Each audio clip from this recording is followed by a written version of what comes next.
अस्सलाम वालेकुम, welcome to सुनो टुनाइट विद सादिया अफसाल। आज के प्रोग्राम का ब्रेक डाउन पहले आपको बता दें। प्रोग्राम के पहले हिस्से में आम इंतखाबात 90 दिन में ना होने के फैसले के कानूनी पहलुओं पर बात करेंगे और देखेंगे कि क्या इलेक्शन कमीशन ये फैसला करने का इख्तियार रखता है, जबकि प्रोग्राम के दूसरे हिस्से में इलेक्शन कमीशन के फैसले के सियासी पहलुओं पर बात करेंगे और देखेंगे कि क्या इलेक्शन के इल्तवा से किसी सियासी जमात का मुफाद तो नहीं जुड़ा, क्या इलेक्शन कमीशन के फैसले से एक तवील मुद्दती टेक्नोक्रेटिक सेटअप का कयाम वजूद में आ चुका है। प्रोग्राम का तीसरा हिस्सा हमारा एडिटोरियल होगा सादिया स्टेक के नाम से, जिसमें स्विट्जरलैंड के फाइनेंशियल ग्रुप क्रेडिट स्विस की सालाना ग्लोबल वेल्थ रिपोर्ट का तस्करा करेंगे और देखेंगे कि अगले 5 साल में दुनिया के मुख्तलिफ ममालिक में तरक्की की शरह क्या रहेगी और इसका पाकिस्तान के साथ मवाजना करेंगे और क्या पाकिस्तान दुनिया और बिलखुसूस खित्ते के दूसरे ममालिक के साथ चल रहा है, ये भी जानने की कोशिश करेंगे। पहले सेगमेंट की तरफ आते हैं। निगरान वजीर आज़म और उनकी काबीना के हलफ उठाने के बावजूद पाकिस्तान में सियासी और आईनी बहरान में कमी होती हुई दिखाई नहीं दे रही। गुज़श्ता रोज निगरान काबीना के हलफ उठाते ही इलेक्शन कमीशन ऑफ पाकिस्तान की तरफ से डिजिटल मरदमशुमारी 2023 के शाया करदा सरकारी नताइज के मुताबिक नई हल्का बंदियां कराने का फैसला करते हुए वाज़े किया गया कि इंतखाबात का इनकाद 90 रोज की आईनी मुद्दत में तकरीबन नामुमकिन हो चुका है। इलेक्शन कमीशन के एलामिये के मुताबिक असम्बली की तहलील से 4 महीने तक हल्का बंदियों का अमल जारी रहेगा और इलेक्शन का 90 रोज में इनकाद का इम्कान मुकम्मल तौर पर खत्म हो चुका है। 2 रोज कबल मीडिया रिपोर्ट्स के मुताबिक chief election commissioner Sikandar Sultan Raja और chief justice of Pakistan Umar Ata Bandial के दरमियान इलेक्शन के जल्द इनकाद और मरदमशुमारी के मामलात पर एक तवील मुलाकात हुई।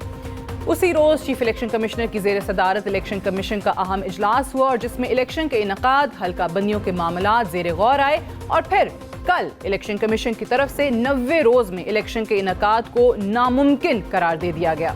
इलेक्शन कमीशन की जारी शेड्यूल के मुताबिक हल्का बंदियां हतमी तौर पर 14 दिसंबर 2023 को शाया की जाएंगी। 21 अगस्त तक इस्लामाबाद समेत हर सूबे के लिए हल्का बंदियों की कमेटियां तश्कील दी जाएंगी। 31 अगस्त तक इंतजामी उमूर निपटाने के बाद हल्का बंदियों की कमेटियों को 1 से 4 सितंबर तक तरबियत दी जाएगी। 8 सितंबर से 7 अक्टूबर तक कमेटियां इब्तदाई हल्का बंदियां करेंगी, जिसके बाद 9 अक्टूबर को हल्का बंदियों की इब्तदाई रिपोर्ट जारी की जाएगी। 10 अक्टूबर से 8 नवंबर तक हल्का बंदियों के हवाले से किसी भी किस्म के एतराज़ात कमीशन के सामने दायर किए जा सकेंगे। 10 नवंबर से 9 दिसंबर तक इन एतराज़ात पर कमीशन समाअत करेगा, जिसके बाद 14 दिसंबर को हतमी हल्का बंदियां शाया कर दी जाएंगी। अगर इलेक्शन के इनकाद के हवाले से कानूनी शिकों को देखा जाए तो आइन का article 224 election commission of Pakistan को 90 रोज के अंदर इलेक्शन के इनकाद पर पाबंद करता है, लेकिन दूसरी तरफ इलेक्शन एक्ट के सेक्शन 17(2) में कहा गया है कि नई मरदमशुमारी के सरकारी तौर पर शाया होने के बाद इलेक्शन कमीशन नई हल्का बंदियां करवाने का पाबंद है। कौमी असम्बली की तहलील से 1 हफ्ता कबल मुश्तरका मुफादात काउंसिल ने डिजिटल मरदमशुमारी 2023 के नताइज की मंजूरी दी थी, जिसके बाद ये यकीनी हो गया था कि आम इंतखाबात का इनकाद इस साल नहीं हो सकेगा, क्योंकि मंजूरी के बाद इंतखाबात का इनकाद हल्का बंदियों के बाद ही होगा। इलेक्शन कमीशन के एलामिये के बाद न सिर्फ तहरीक इंसाफ बल्कि पाकिस्तान पीपल्स पार्टी की तरफ से भी एतराज़ात सामने आ चुके हैं।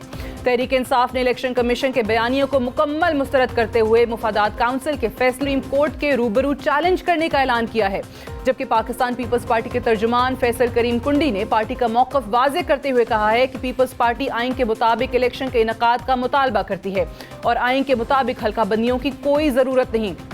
अलबत्ता आइन के मुताबिक इलेक्शन का इनकाद 90 दिन के अंदर अहम है। इलेक्शन कमीशन के एलामिये के बाद कई अहम सवालात उठते हैं। इलेक्शन का 90 रोज में इनकाद ना हो सका तो क्या मुल्क में कोई नया आईनी बहरान भी पैदा हो सकता है? क्या इलेक्शन कमीशन इंतखाबात के इनकाद की आइन में दी गई मुद्दत 90 रोज से आगे ले जा सकता है? और क्या आईन पाकिस्तान सुप्रीम है या इलेक्शन एक्ट सुप्रीम है? एक और अहम सवाल कि क्या इलेक्शन कमीशन के फैसले से एक तवील मुद्दती टेक्नोक्रेटिक सेटअप का कयाम तो वजूद में नहीं आ चुका? आज के प्रोग्राम के पहले हिस्से में इसी हवाले से बात करेंगे, इन तमाम कानूनी पहलुओं का जायजा लेंगे और हमारे साथ इस पर बात करने के लिए आईनी और कानूनी माहिर हाफिज एहसान अहमद साहब मौजूद हैं। बहुत बहुत शुक्रिया। पहले तो बताइएगा, ये सब कुछ जो इतना वावेला हो रहा है और ऑब्वियसली डिमांड भी है कि नहीं 90 रोज़ में ही आए, इलेक्शन कमीशन ने हल्का बंदियों का कह दिया है, आपको लगता है कोई नया कॉन्स्टिट्यूशनल क्राइसिस जो है इससे जन्म ले सकता है? बिस्मिल्लाहिर्रहमानिर्रहीम। आपका बहुत शुक्रिया कि आपने मौका दिया और बड़े इंपॉर्टेंट पॉइंट्स हैं उनको आपने हाईलाइट किया। लेकिन जो बुनियादी इस चीज़ के अंदर है कि इस वक्त election commission of Pakistan there is no doubt कि एक कॉन्स्टिट्यूशनल बॉडी है। बस उस कॉन्स्टिट्यूशनल बॉडी के तकरीबन 18 के करीब आर्टिकल्स हैं जो उसकी पावर्स और फंक्शंस को डील करते हैं, और इन आइसोलेशंस के अंदर इलेक्शन कमीशन ऑफ पाकिस्तान सिर्फ एक आर्टिकल जिसका जिक्र किया गया है 224, जिसके अंदर लिखा गया है कि अगर असेंबलीज डिज़ोल्व की जाती हैं तो 90 डेज़ के अंदर, और अगर नेचुरल टर्म पूरी होती है तो 60 डेज़ के अंदर है। ये तो एक आर्टिकल 224 कॉन्स्टिट्यूशन उसका कहता है। बट साथ ही उसके अंदर इंपॉर्टेंट चीज़ें हैं, दो और चीज़ें हैं। वो ये है कि सबसे इंपॉर्टेंट आर्टिकल है आर्टिकल 51। आर्टिकल 51 ये है कि वो हमारी नेशनल असम्बली और प्रोविंशियल असम्बलीज़ की सीट्स को डिज़ाइन करता है, और उसका जो सब आर्टिकल 5 है वो इलेक्शन कमीशन ऑफ पाकिस्तान को ये कास्ट अपॉन करता है कि आपने जो भी इलेक्शन करवाने हैं वो आपने करवाने हैं जो आपकी लास्ट सेंसस को जो नोटिफाई कर दिया गया है। अब इस केस के अंदर ये है कि उस सेंसस को नोटिफाई करने का एक ही फोरम है, और वो है आपकी काउंसिल ऑफ कॉमन इंटरेस्ट, जिसको आर्टिकल 153 के अंदर डिफाइन किया गया है, और उसके अंदर प्राइम मिनिस्टर हैं, उनके चीफ मिनिस्टर सारे प्रोविंसेस के हैं, और 3 फेडरल मिनिस्टर्स हैं। अब ये है कि इस जो सेंसस का इशू आया हुआ है कि जो पिछले भी इलेक्शंस आपके हुए थे वो 2017 की जो सेंसस थी उसके प्रोविजनल बेसिस पे आए थे, और उसके बाद आपको पता है कि सारी पॉलिटिकल पार्टीज़ जो थी उन्होंने कहा कि इनको ठीक नहीं किया गया। तो जो पिछली गवर्नमेंट थी जो PTI की थी उन्होंने एक डिसीजन लिया, और डिसीजन ये था कि अब इस मुल्क के अंदर उसी को डिजिटल सेंसस के अंदर लेके जाया जाएगा। अब उस डिजिटल सेंसस ऐसा फैसला नहीं है यानी जो आज हो रहा हो, नहीं, वो आज नहीं, ये पिछला ही था, और उसके अंदर ये था कि उस डिजिटल सेंसस को जल्दी होना चाहिए था, लेकिन उसका जो सारा प्रोसेस जो है जब वो कंप्लीट करके तो प्लेस किया गया तो वो उसका जो कॉम्पिटेंट फोरम है उसको अप्रूव करने का वो हमारी काउंसिल ऑफ कॉमन इंटरेस्ट है, जिसको prime minister of Pakistan chair करते हैं।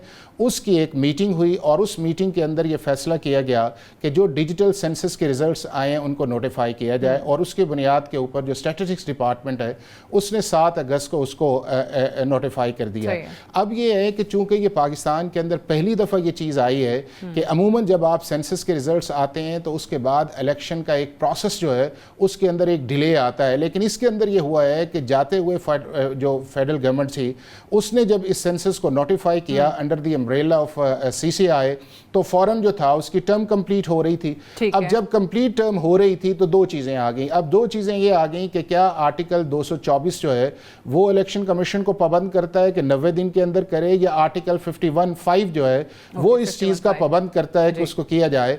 तो आर्टिकल 51 उसका जो सब आर्टिकल 5 है उसके अंदर ये है कि इस मुल्क के अंदर इलेक्शन उस वक्त होंगे जो लास्ट आपकी प्रोसीडिंग सेंसस जो है उसको नोटिफाई किया गया हो। अब उसके बाद डिलिमिटेशंस कितनी उसके अंदर ये है कि वो 120 डेज का एक टाइम है। अब 2 चीजें आ गई हैं, एक ये है कि सेंसस को नोटिफाई कर दिया गया, और उसके अंदर दोनों मैंने आर्टिकल्स का आर्टिकल 5 और 153 के अंदर सूबे की कॉम्पिटेंट के 120 डेज जो 4 महीने हल्का बंदियों के लिए वो हैं, और जब वो 120 डेज मुकम्मल हो जाएंगे तो उसके बाद जो है जो आपके आर्टिकल 224 है उसकी टर्म स्टार्ट होगी फॉर द 90 डेज ही।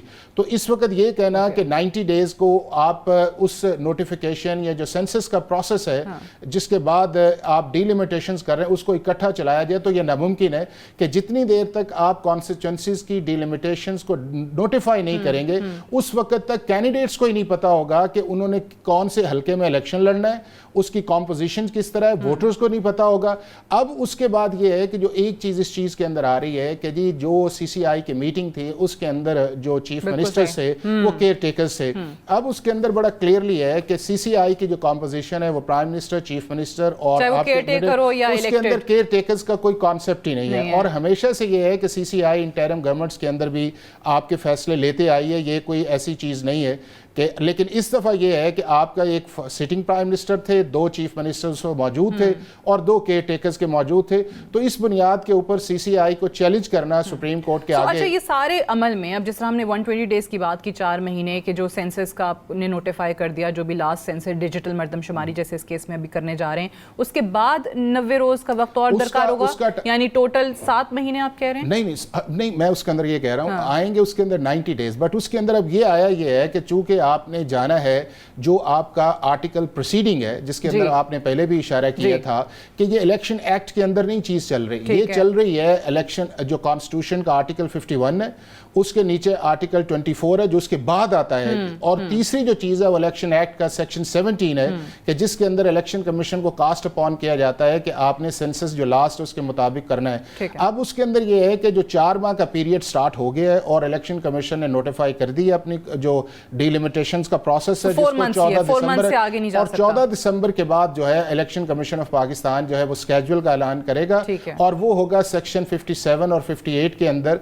और उसमें भी पहले ये था कि जो election commission of Pakistan with the consultation of president of Pakistan जो थे वो जनरल इलेक्शन का शेड्यूल अनाउंस करते थे। अब इलेक्शन 2017 में अमेंडमेंट आ गई है, अब ये कॉम्पिटेंसी जो है वो इलेक्शन कमीशन ऑफ पाकिस्तान में जो लोग देख रहे हैं कि सारे प्रोसेस में कितना अरसा लगेगा और इसके बाद इलेक्शंस मुल्क में कब आपको लगता है कि मुमकिन हो पाएंगे? देखिए, कॉन्स्टिट्यूशनली ये है कि आपका जो 120 डेज का प्रोसेस है मुकम्मल होगा जो आर्टिकल 51(5) के अंदर है।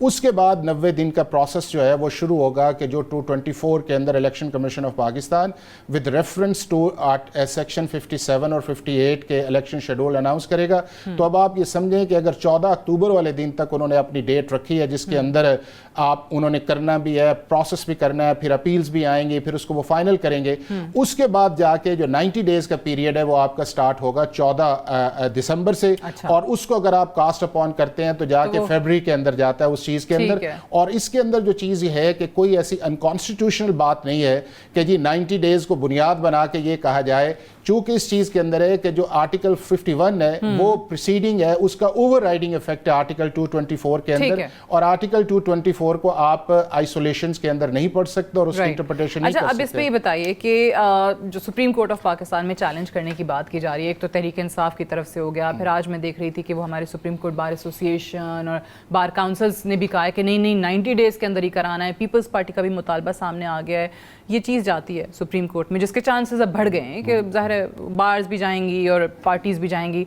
सो क्या आपको लगता है कि वो वाकई इसको फिर कलअदम करार दे सकते हैं? इलेक्शन कमीशन ने अपनी इख्तियारात इस्तेमाल किए। इसके अंदर ये है कि ये दो चीज़ें चैलेंज नहीं कर रहे। नहीं, एक चैलेंज ये नहीं कर रहे कि आर्टिकल 51 जो है उसके अंदर जो 5 के अंदर नोटिफिकेशन है वो गलत हुआ है। बट वो ये कहते हैं कि जी 90 डेज मर्दमशुमारी आपने मर्दमशुमारी के बाद वो कहते हैं कि हल्का बंदियों की जरूरत ही नहीं है। वो ये कहते हैं कि जी नंबर 1 ये है कि उनका ये आर्गुमेंट ये कहना कि इसकी जरूरत नहीं है, वो आर्गुमेंट बनता नहीं है क्योंकि कॉन्स्टिट्यूशन ये कहता है कि इलेक्शन कमीशन नए पे जाएगा।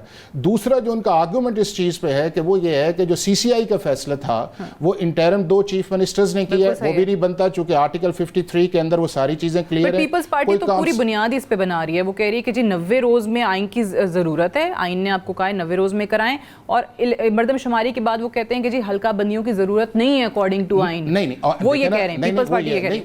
वो ये है कि अगर आइन के अंदर ये लिखा हो कि जी आप किसी भी सेंसस की बुनियाद के ऊपर जो है आप लिमिटेशंस आपकी हुई हैं, और जिस तरह ये इलेक्शन कमीशन ने पिछले साल इस प्रोसेस को मुकम्मल कर दिया था तो वो बात ठीक थी। अगर सीसीआई इसको नोटिफाई ना करती, सिर्फ डिस्कशंस के अंदर डाल देती, तो फिर टाइम पीरियड जो था वो 224 के अंदर 90 दिन का स्टार्ट होना था। अब 290 दिन का स्टार्ट उस दिन होगा चूंकि आर्टिकल 51 जो है उसका लास्टली मुझे बताइएगा, टाइम भी थोड़ा है, कि ये चीफ जस्टिस बंदियाल साहब के होते हुए आपको लगता है कि ये समाअत के लिए फिक्स हो जाएंगी इनकी पिटीशन? नहीं, मैं ये समझता हूं कि ये इनके मेंटेनेबल नहीं आएगी दोनों साइड्स के ऊपर, और मैक्सिमम जो इसके अंदर जा सकता है चूंकि सुप्रीम कोर्ट कभी भी जो 51 आर्टिकल है उसको भी रिडेंडेंट नहीं करेगी, आर्टिकल 53 को भी रिडेंडेंट नहीं करेगी, सेक्शन 17 को भी स्ट्राइक डाउन नहीं करेगी। हाँ, ये मुमकिन है कि मैक्सिमम जो सुप्रीम कोर्ट इस चीज़ के अंदर जाया जाए कि supreme court election commission of Pakistan को ये कहे कि आप 120 दिन के अंदर जो प्रोसेस आपका है उसको कंप्लीट करें और उसके बाद आप इलेक्शन शेड्यूल का रिजल्ट्स अनाउंस करें, क्योंकि सुप्रीम कोर्ट कभी भी ओवरराइडिंग इफेक्ट 224 को 51(5) के ऊपर कभी भी नहीं कर सकता। Thank you very much Hafiz Ehsan Ahmed sahab for joining us. Will take a break here, stay tuned.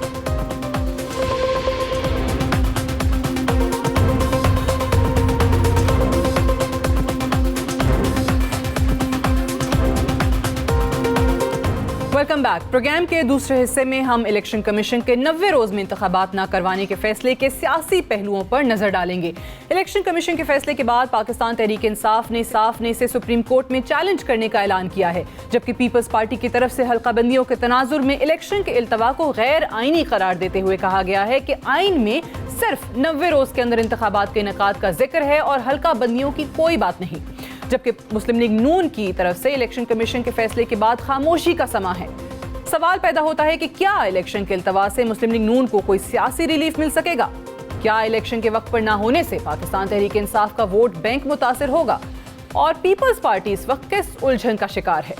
Peoples party को मालूम हो चुका था कि इलेक्शन में इल्तवा मुमकिन है, तो फिर पाकिस्तान पीपल्स पार्टी मुश्तरका मफादात काउंसिल में मर्दमशुमारी की मंजूरी के लिए क्यों आगे थी? प्रोग्राम के इस हिस्से में हम जड़ावाला में होने वाले इंतहाई अफसोसनाक और नाकाबिले बर्दाश्त वाक़े का जिक्र भी करेंगे और ये भी देखेंगे कि हर कुछ अरसे के बाद ऐसे अफसोसनाक वाक़यात क्यों पेश आते हैं। इन जैसे वाक़यात का तदारुक क्यों मुमकिन नहीं हो सका? क्या हुकूमती सतह पर रिलीफ फराहम कर देना ही सिर्फ काफ़ी है? हम दुनिया को पाकिस्तान का आखिर क्या चेहरा पेश कर रहे हैं? प्रोग्राम के इस हिस्से में हमें 2 सीनियर सहाफ़ी और तज्ज़ियाकार ज्वाइन कर रहे हैं, सलीम बुखारी साहब और बेग साहब। आप दोनों को प्रोग्राम में खुश आमदीद कहते हैं। बुखारी साहब, ये बताइएगा कि जो इलेक्शन कमीशन का फैसला है अब 90 रोज़ का, इस पर ऑब्वियसली मुख्तलिफ एतराज़ात हैं, पीपल्स पार्टी के अलग हैं, PTI के अलग हैं। आप किस तरीके से देख रहे हैं कि इस फैसले का सियासत पे और ख़ास तौर पर इन बड़ी सियासी जमातों पर क्या असर होगा? बहुत शुक्रिया आपका सादिया, आपने याद किया।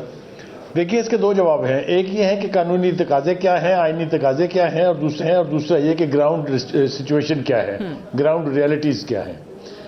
देखिए, जाते जाते हुकूमत ने जो तीर छोड़ा वो ये था कि जी काउंसिल ऑफ कॉमन इंटरेस्ट का इजलास बुलाया और उसमें ये फैसला कर लिया कि जो नई मर्दमशुमारी हुई है उसके मुताबिक हल्का बंदियाँ होंगी। बिल्कुल। अब ये इलेक्शन कमीशन के पास ऑप्शन नहीं है बल्कि कंपल्शन है कि अगर उनको नई हल्का बंदियां करनी है तो उनको 4 महीने का या 120 दिन का वक्त दरकार है। ठीक,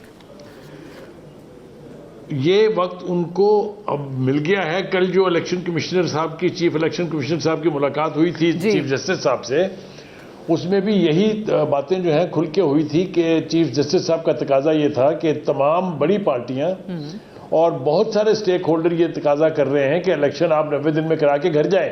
बिल्कुल। तो उन्होंने कहा कि मेरे लिए अब ये मुमकिन नहीं है, इसलिए कि अगर काउंसिल ऑफ कॉमन इंटरेस्ट फैसला कर देती है और कैबिनेट उसको अप्रूव कर देती है तो इलेक्शन कमीशन बाउंड है हल्का बंदियां करने का, लिहाजा इलेक्शन 90 दिन में होने का सवाल ही पैदा नहीं होता। ये तो कैटेगोरिकली स्टेट कर दिया इलेक्शन चीफ इलेक्शन कमिश्नर ने।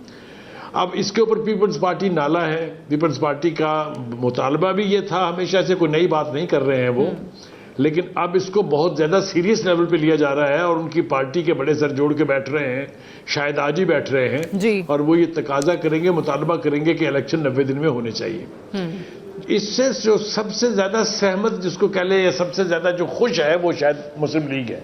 ओके, आपको लगता है कि उनको ज़्यादा सियासी रिलीफ मिलेगा इलेक्शन के इल्तवा से? गालिबन वो खुद ये समझते हैं कि उनको रिलीफ मिलेगा। मेरी अंडरस्टैंडिंग का इससे कोई फर्क नहीं पड़ता है क्योंकि ये जाते हुए दरफुंतनी वही छोड़ के गए हैं, तो इसका बेनिफिट वो कोई देख रहे होंगे। और एक और तासुर भी है, गालिबन वो शायद सही ना हो, लेकिन एक तासुर है कि एस्टेब्लिशमेंट भी चाहती है कि इंतखाबात जो है 90 दिन में ना हो, थोड़ा वक्त लग जाए ताकि वो सॉर्ट आउट कर लें वो चीज़ें जिनका ताल्लुक जुड़ा है 9 मई से। आप समझ रही हैं मैं क्या कह रहा हूँ? बिल्कुल ठीक है। तो इलेक्शन में वो नहीं चाहते कि इलेक्शन में जाया जाए इससे पहले कि पीटीआई के लीडर का जो इस वक्त जेल में है उनका कोई अल्टीमेट फैसला हो जाए। अब इसके लिए वो एक और इंतजार कर रहे हैं और वो भी आपको पता है, आपके इल्म में है, वो है 1 सितंबर में जो चीफ जस्टिस साहब रिटायर होंगे। इसीलिए उन्होंने कल इलेक्शन कमीशन को बुलाना मुनासिब समझा था और उनसे 2 घंटे की बातचीत की। वो भी ये चाहते हैं कि कुछ चीज़ों के फैसले उनकी चीफ जस्टिसशिप के दौरान हो जाए। तो ये सारा सादिया एक तरह से गड़बड़ हुआ है। बहुत से स्टेक होल्डर कुछ चाहते हैं, कुछ और ज्यादा स्टेक होल्डर जो है वो कुछ चाहते हैं। ठीक है। पीटीआई की ख्वाहिशात कुछ है, पीटीआई के साथ हो कुछ रहा है। इलेक्शन कमीशन किसकी सुने किसकी ना सुने, वो एस्टैब्लिशमेंट को खुश करे, मेन स्टेक होल्डर को खुश करे, ये एक तरह की खिचड़ी पकी हुई। बिल्कुल सही। और इलेक्शन कमीशन को जाते जाते ऑब्वियसली इतना एम्पावर कर दिया है, so it can take all its decisions جو بھی چاہ رہا ہے. لیکن آپ کو بھی پتہ ہے چیزیں اتنی آسان نہیں ہوتی ہیں. لیکن پولیٹیکل پارٹیز کو بھی دیکھیں تو بیگ صاحب پیپلز پارٹی کا جیسے بخاری صاحب نے کہا کہ شروع دن سے سٹانس رہا ہے, بالکل صحیح رہا ہے, but at the same time وہ سی سی آئی میں بھی وہ مردم شماری کی وہ منظوری کے لیے بہت زیادہ انہوں نے رول پلے کرنے کی کوشش کی وہاں پہ, حالانکہ ان کو پتہ تھا کہ اگر نئی مردم شماری کی طرف جاتے ہیں تو پھر حلقہ بندیوں کا کوشچن اٹھے گا. آپ کو کیا لگ رہا ہے کہ اس پورے فیصلے سے کون سی سیاسی جماعت کو نقصان ہوگا اور کس سیاسی جماعت کو فیصلہ ہوگا اگر فائدہ ہوگا اگر واقعی الیکشن کمیشن اسی پہ قائم رہتا ہے, سپریم کورٹ میں اس کو اسٹرائک ڈاؤن نہیں کیا جاتا ہے, الیکشن ایسے ہی ڈیلے ہوتے ہیں, کس کا فائدہ دیکھ رہے ہیں اور کس کا نقصان؟ بہت شکریہ. بیسیکلی یہ جتنے بھی لوگ 90 دن میں الیکشن کا شور ڈال رہے ہیں, خاص کر پیپلز پارٹی, میں یہ سمجھتا ہوں کہ ان کی منشا سے ہی کونسل آف کامن انٹرسٹ میں نئے سینسز پاس ہوئے اور پھر کیبنٹ سے پاس ہوئے. بیسیکلی پہلے یہ ڈیبیٹ چل رہی تھی سعدیہ کہ یہ مردم شماری کو, نئی مردم شماری کو کونسل آف کامن انٹرسٹ میں لایا جائے یا نہ لایا جائے. اس کے لیے 25 جولائی کو انہوں نے کونسل آف کامن انٹرسٹ کی میٹنگ بلائی اور پھر اس کو ایجنڈے سے نکال دیا, اور پھر کہیں سے پریشر آیا تو ان کو دوبارہ وہ میٹنگ بلانی پڑ گئی. تو اس میں نئے سینسز میں جو سب سے زیادہ کسی کو اگر اعتراض ہو سکتا ہے تو وہ سندھ کی باقی جماعتیں ہیں. وہ سمجھتی ہیں کہ نئی مردم شماری جو ہے وہ ٹھیک نہیں ہوئی, کیونکہ اس میں کراچی کی گروتھ ریٹ دکھایا گیا ہے وہ 16% ہے اور لاڑکانہ کا 37% ہے. تو آپ خود اندازہ لگا لیجئے کہ وہ کتنی مردم شماری کوسچنیبل ہے, خاص کر سندھ کے لحاظ سے. پنجاب کی سیٹیں کم کر دی گئیں, تو اس سے اب پھر نئی مردم شماری جب آپ پاس آن کر دیتے ہیں تو الیکشن کمیشن باؤنڈ ہے, اس کو دسمبر تک کا ٹائم چاہیے. اور میں آج آپ کو بتا بھی دیتا ہوں کہ 15 فروری کو انہوں نے الیکشن کروانا ہے. 15 فروری اس پہ خامخواہ کورٹس میں جانا, جی میں دے رہا ہوں جی. اور یہ جو کہہ رہی ہیں نا کہ ابھی تو الیکشن کمیشن نے تاریخ دی بھی, لیکن محسن بیگ صاحب نے ضرور دے دیے انتخابات کی تاریخ. چلے جب ہوگے تو پھر بتائیے گا مجھے. اور میں آپ کو بتاؤں کہ یہ صرف اسموک سکرین اور اپنی پولیٹیکل جو ہے سٹینڈنگ بنانا ہے. ان کو پتہ ہے, اگر پتہ نہ ہوتا تو آپ اس کونسل میں آپ اس کو نئی مردم شماری کو ریجیکٹ کروا دیتے. اور باقی کیونکہ پولیٹیکل پارٹی جو سندھ کی ہیں ان کی نمائندگی کیبنٹ میں تھی نہیں, اس لیے وہ بیچارے ان کی آواز وہاں تک پہنچ نہیں سکی. یہ جو ایم کہتی ہے ہمیں کھانا نہ دو, ہمیں گن تو لو, وہ ٹھیک کہتے ہیں. تو مقصد یہ ہے کہ پولیٹیشینز جو ہیں وہ کرتے کچھ ہو رہے ہیں اور کہتے کچھ ہو رہے ہیں. مقصد یہ ہے کہ یہ سب کی منشا سے الیکشن ڈیلے ہوئے ہیں, یہ ایسا نہیں ہے. ٹھیک ہے. اور اس کے بعد اگر آپ یہ زور لگا رہے ہیں کہ 90 دن میں الیکشن ہو, تو خاص کر پیپلز پارٹی کو شاید یہ انفارمیشن ہے کہ وہاں پہ جو حالات ہیں, قبضہ مافیا ہے یا سسٹم ہے, تو اس کے خلاف شاید آپریشن ہو. تو وہ نہیں چاہتے کہ وہاں آپریشن ہو. لیکن جو بزنس کمیونٹی ہے, کراچی ہائٹس ہیں, جو کاروباری لوگ ہیں, ان بیچاروں کی بہت فریادیں ہیں اس لحاظ سے. تو میں سمجھتا ہوں کہ پولیٹیکل پارٹیز کا جو ڈیسیژن تھا نئی حلقہ بندیوں کے تحت, ورنہ تو پھر ایک اور کوشچن بھی ہے کہ آپ نے ہماری کروائی کیوں. آپ کا 3.5 لاکھ ووٹر بڑھ گیا ہے, تو اس کے لیے تو نیچرلی آپ کے حلقہ بندیاں چینج ہوں گی, آپ کے حلقے کچھ کم ہوں گے, کہیں بڑھ جائیں گے. تو یہ پروسیس جو ہے, یہ جو خان صاحب کی گورنمنٹ تھی اس وقت سے شروع تھا, لیکن اس خان صاحب نے اس کو کیا ہی نہیں, اور کونسل آف کامن انٹرسٹ میں لے کے نہیں گئے, اور یہ ڈیلے ہوتے ہوتے آخری ٹائم آ گیا. بالکل صحیح کہہ رہے ہیں. اچھا, یہ آپ نے بڑی انٹرسٹنگ بات کی, آپ کہہ رہے ہیں کہ جسٹ اے اسموک اسکرین, اندر سب کو پتا ہے کیا ہو رہا ہے, سب متفق ہیں, اوپر سے جو ہے نا وہ شور مچایا جا رہا ہے. بخاری صاحب, گیون دس سیناریو, جو ابھی کیئر ٹیکر گورنمنٹ بھی آ گئی ہے, آپ کو لگتا ہے کہ کوئی طویل مدتی ایک ٹیکنوکریٹک سیٹ اپ جو ہے وہ قائم رہے گا؟ اس کا وجود اس وقت آ چکا ہے. اگر دیکھا جائے کیبنٹ میں بڑے اچھے نام بھی ہیں, بڑے پروفیشنل لوگ بھی ہیں. دیکھیں, تھوڑی سی گفتگو اگر آپ اجازت دیں گی تو جو بیگ صاحب نے کہا, بیگ صاحب چونکہ بیٹھے ہوئے ہیں ہارٹ لینڈ میں, اس لیے ان کی انفارمیشن مجھ سے یقینی طور پہ بہت بہتر ہے. لیکن سینسس کے حوالے سے ایک تو یہ کہ یہ نئے الیکشن جو ہیں وہ نئے سینسس کے مطابق ہونے چاہیے. یہ آغاز جو ہے پی ٹی آئی کے خان صاحب نے فرمایا تھا اپنے دور حکومت میں. اس کے بعد سینسس کے حوالے سے جو 3 پارٹیاں اس کے اوپر معترض رہی ہیں, اس میں پیپلز پارٹی ہے, MQM ہے, جماعت ہے, جو یہ سمجھتی ہیں کہ جی سینسس ٹھیک نہیں ہوا ہے, اور اس کے اوپر آوازیں جو ہیں بلند ہوتی رہتی ہیں. میرے خیال سے پیپلز پارٹی جو ہے اس کا اس وقت ایک ٹف پوزیشن لینا جو ہے وہ بہت معنی خیز ہے. وہ نالا ہیں بہت ساری چیزوں سے. مسلم لیگ نون کے ساتھ بھی وہ اس وقت all is not well between them. تو اسی لیے وہ الیکشن کے ڈیلے کرنے کے حوالے سے اس لیے نالا نہیں ہے کہ جی وہ نون لیگ جو ہے اس کو فائدہ پہنچے گا. ان کا خیال یہ ہے, اور یہ میں اپنے اندازے سے کہہ رہا ہوں, میرے پاس کوئی اس کا ایویڈنس نہیں ہے, ان کا خیال یہ ہے کہ یہ سیٹ اپ جو ہے یہ نہ 90 دن کے لیے ہے نہ 120 دن کے لیے ہے, یہ اس سے لمبا چلے گا. اور پیپلز پارٹی نہیں چاہتی کہ ایسا ہو. یہ سوٹ کرتا ہے نون لیگ کو جتنی بھی تاخیر ہو اس میں. اور میں نے ایک آپ کو بات کہی تھی باریک سی کہ جب تک پی ٹی آئی کی فیٹ فائنلی فکس نہیں ہو جائے گی اس وقت تک نہ اسٹیبلشمنٹ الیکشن کرانا چاہتی ہے اور نہ ہی نون لیگ الیکشن کرانا چاہتی ہے. اب اس سیناریو کے اندر سارا کچھ جو میں نے کہنا تھا وہ کہہ دیا. آ جاتے ہیں آپ کی کیبنٹ کی طرف جو نگران کیبنٹ بنی ہے. دیکھیے نگران کیبنٹ کے جو ابتدائی اقدامات ہیں, مثال کے طور پر نگران وزیر اعظم صاحب مولانا فضل الرحمان صاحب کے گھر پہنچ گئے. مثال کے طور پر انہوں نے چودھری شجاعت صاحب کو فون کر لیا. مثال کے طور پر کچھ ایسے لوگ اس میں شامل ہیں جن کی پارٹی ٹلٹ جو ہیں وہ بالکل واضح ہیں. آپ نے دیکھا انفارمیشن منسٹر صاحب جو ہیں وہ مریم اورنگزیب کے گھر پہنچ گئے ہیں. تو یہ کیا ہو رہا ہے؟ Is that an interim government? تو یہ سارے سوال اٹھیں گے اور آنے والے دن میں اور زیادہ آبویس ہو جائیں گے یہ. تو میں بہت محتاط اندازے سے آپ کو یہ کہہ رہا ہوں کہ بیگ صاحب کی اطلاع میں نے جیسا کہا مجھ سے بہتر ہو سکتی ہے, لیکن 14 فروری کو الیکشن ہوتے مجھے نظر نہیں آ رہے ہیں. ٹھیک ہے, 15 فروری کی انہوں نے تاریخ دی, بالکل صحیح ہے. لیکن آپ نے بیگ صاحب جو بخاری صاحب نے بات کی ہے نا ابھی کہ پی ٹی آئی کی فیٹ فکس جب تک نہیں ہوتی فائنلی یا ان کے چیئرمین کی, تب تک آبویسلی کچھ چیزیں ایسے ہی رہیں گی ہوا میں.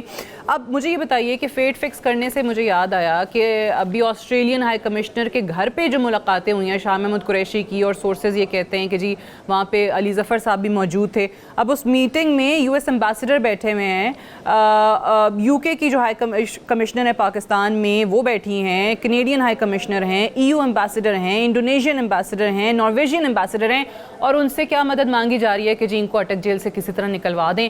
وہ بیانیہ تو بالکل ختم ہی ہو گیا, ایبسولوٹلی نوٹ کر کے اب غیر ملکی سفرا سے مدد مانگ رہے ہیں. پہلی بات تو یہ کہ یہ جو پی ٹی آئی کے جو لیڈر صاحب ہیں ان کا فیٹ تو بالکل بظاہر سب کو نظر آ رہا ہے. میرا نہیں خیال کہ جو پولیٹیکل پارٹی بظاہر پی ٹی آئی بنی تھی, انہوں نے خان صاحب نے اس کو پارٹی بننے نہیں دیا, اس کو ایک فین کلب اپنا ایک ہواریوں کا گروہ بنا لیا, اور جو اچھے لوگ تھے وہ بالکل نکل گئے یا نکال دیے گئے.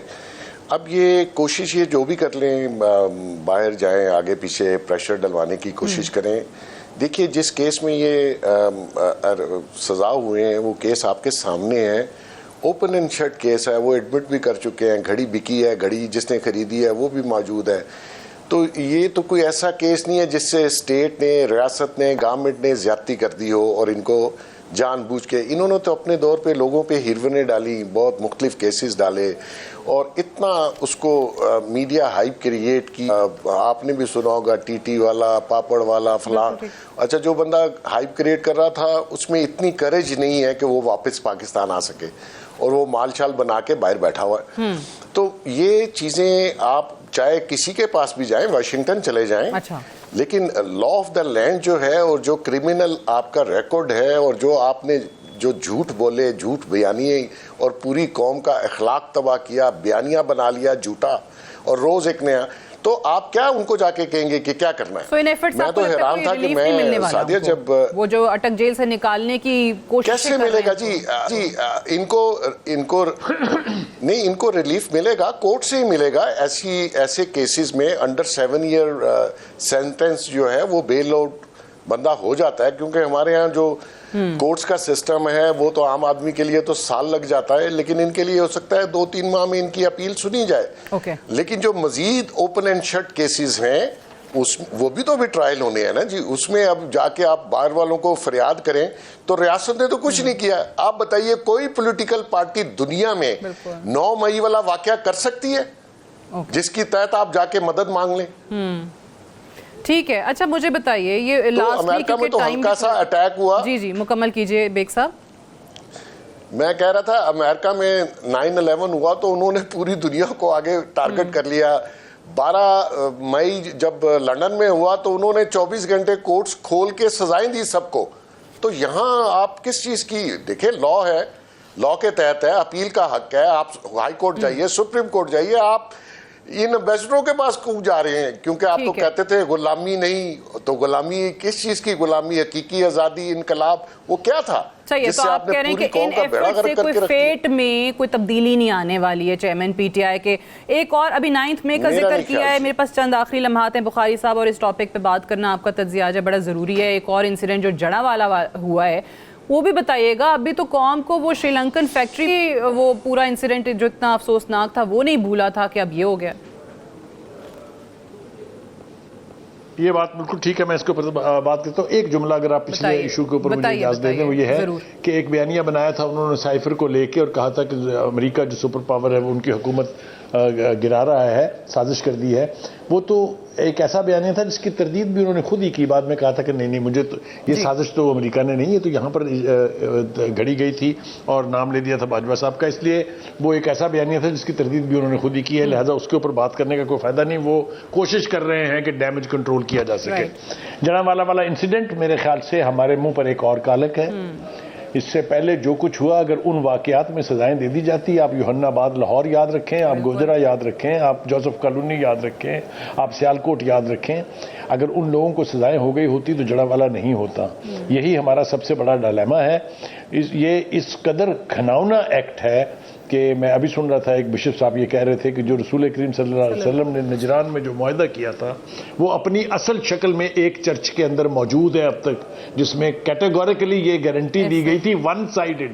یہ معاہدہ نہیں تھا, اٹ واز ون سائیڈڈ, کہ جو مسیحی برادری کے جو چرچ ہوں گے ان کو اسلامی ریاست میں تحفظ حاصل ہوگا. اب اور کتنا گریں گے ہم, مجھے بتائیے آپ, اور کہاں جائیں پھر؟ تو یہ سب کچھ جو ہے یہ انتہائی تکلیف دہ, اور پاکستان کو آئسولیٹ کرنے, اور پاکستان کے خلاف ہم جو دنیا میں جھنڈا لے کے جاتے ہیں اسلاموفوبیا کا, آپ بتائیں ہم کھڑے کہاں ہیں, ہماری پوزیشن ہے کیا؟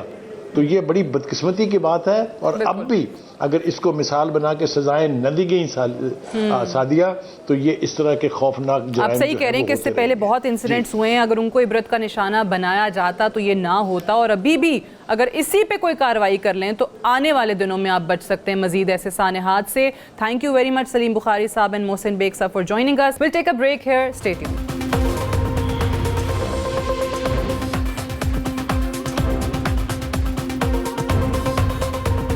حالیہ دنوں میں سوئٹزرلینڈ سے تعلق رکھنے والے 2 financial services groups credit Swiss اور UBS کی جانب سے تحقیقات کے انعقاد کے بعد ایک مفصل رپورٹ کا اجرا کیا گیا.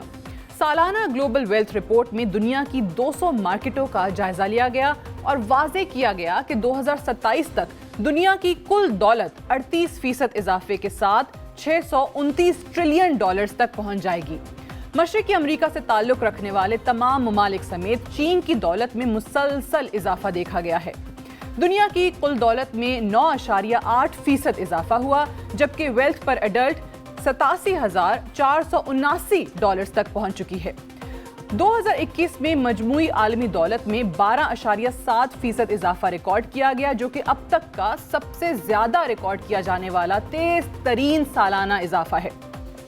کسی بھی گھرانے کی آمدن میں اضافہ فائنینشیل ایسٹس کی قدر بڑھنے کی وجہ سے ہوا. مختلف ممالک کو دیکھا جائے تو 2021 میں امریکہ میں سب سے زیادہ کسی بھی گھرانے کی آمدنی میں اضافہ ہوا ہے. امریکہ کے بعد چین, کینیڈا, بھارت اور آسٹریلیا کا نمبر آتا ہے. اگر دولت میں کمی کے اسباب کو دیکھا جائے تو سب سے زیادہ اہم وجہ ڈالر کے مقابلے میں کسی بھی کرنسی کی قدر میں کمی ہے, جیسا کہ جاپان, اٹلی, ترکیہ اور ہمارے اپنے ملک پاکستان میں بھی دیکھا گیا ہے. رپورٹ کے مطابق سوئٹزرلینڈ فیکس دولت کے اعتبار سے پہلے نمبر پر موجود ہے, جہاں پر کسی بھی ایک بالغ فرد کی کل دولت $6,96,600 امریکی ہے, جس کے بعد امریکہ, ہانگ کانگ اور آسٹریلیا کا نمبر آتا ہے. دولت کے اعتبار سے امریکہ امیر ترین ملک تصور کیا جاتا ہے, جہاں 1,40,000 سے زائد امیر ترین افراد موجود ہیں, جن کی کل دولت $50 ملین امریکی سے بھی زائد ہے.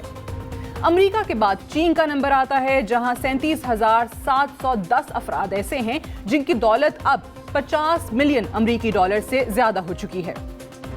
साल 2021 के इख्तिताम तक पूरी दुनिया में 62.5 मिलियन अफराद मिलेनियर्स बन चुके हैं, जो कि गुज़श्ता साल की निस्बत 5.2 मिलियन ज़्यादा है। गुज़श्ता साल दौलत में सबसे ज़्यादा इजाफा रूस, मेक्सिको, भारत और ब्राज़ील में देखा गया। रिपोर्ट के मुताबिक पेशेंगोई की गई है कि अगले 5 बरसों के दौरान ब्रिक्स ममालिक, जिनमें ब्राज़ील, रूस, भारत, चीन और जनूबी अफ्रीका शामिल हैं, उनमें नुमायां तरक्की देखी जाएगी। 2027 तक ब्रिक्स ममालिक में 30% तक तरक्की मुमकिन है। अलबत्ता 2022 और 2023 में दौलत के इजाफे में कमी मुतवक्के है, जिसकी बड़ी वजह तरक्की की शरह में कमी या रिसेशन है। मगर 5 साल की मुद्दत को अगर देखा जाए तो तरक्की की शरह कायम रहेगी। क्रेडिट स्विस की रिपोर्ट में पाकिस्तान का तस्करा न होने के बराबर है। सिर्फ ये बताया गया है कि पाकिस्तानी स्टॉक मार्केट में शेयर्स की कदर में 5 से 6% कमी हुई है। दुनिया के अहम ममालिक, बिलखुसूस हमारे हमसाया ममालिक भारत और चीन, तरक्की का सफर जारी रखेंगे, जहां साल 2027 तक मजीद 30% तरक्की की पेशेंगोई की गई है, जिससे साफ जाहिर होता है कि आने वाले सालों में मगरिब की निस्बत मशरिक में तरक्की बेहतर अंदाज में मुमकिन हो सकेगी। स्विट्जरलैंड के इदारे की रिपोर्ट के मुताबिक फीकस दौलत को अगर देखा जाए तो पाकिस्तान $5,000 से लेकर $25,000 की ब्रैकेट में मौजूद है। गुज़श्ता कई सालों से पाकिस्तान के मुआशी हालात पहले से अबतर दिखाई दे रहे हैं। जनवरी 2023 में आलमी बैंक की रिपोर्ट ने पाकिस्तान में मुआशी तरक्की में कमी की पेशेंगोई करते हुए कहा था कि पाकिस्तान की मईशत सिर्फ 2% तक तरक्की कर सकेगी। इससे पहले ये अंदाजा 4% तक लगाया गया था। मई 2023 में पाकिस्तान जनूबी एशिया में अफराते ज़र की सबसे बुलंद शरह वाला मुल्क बन चुका है, जहां पर सालाना बुनियादों में अफराते ज़र की शरह तकरीबन 48% हो गई है। आज की तारीख में सवाल पैदा होता है कि जब दुनिया के अहम ममालिक तरक्की की जानिब गामज़न हैं, वहां हमारा मुल्क पाकिस्तान मुआशी तनज़्ज़ुली का शिकार क्यों है? हमें देखना होगा कि क्या हमारी मंजिल सही है, और अगर हम इसी डगर पर चलते रहे तो दोबारा डिफॉल्ट से बचना कैसे मुमकिन हो सकेगा? That's all for tonight. Good night and Allah Hafiz.